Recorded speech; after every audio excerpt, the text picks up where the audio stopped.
नकली नोटांची तस्करी आणि चोरीचा संशय। चोरीच्या संशयातून नागरिकांनी बेदम चोप दिला। संशयितांना पोलिसांच्या ताब्यात देण्यात आलं। जळगावमधील हा सगळा धक्कादायक प्रकार आहे। जळगाव जिल्ह्यातील बोदवडमध्ये नकली नोटांची तस्करी आणि चोरीच्या संशयावरून 4 संशयितांना नागरिकांनी पकडून चांगला चोप दिला। 4ही संशयित मध्य प्रदेशातील असल्याची माहिती आहे। नागरिकांच्या संतप्त भूमिकेमुळे एक संशयित गाडी घेऊन फरार झाला। घटनेची माहिती मिळताच पोलिसही घटनास्थळी दाखल झाले। या 4ही संशयितांना पोलिसांच्या ताब्यात देण्यात आलेला आहे।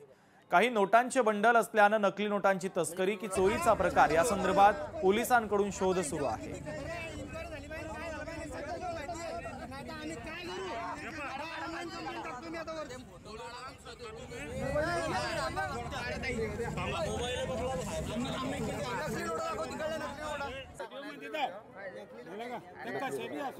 मोबाईल आहे मोबाईलवर फोन येतो ऐकून बघा।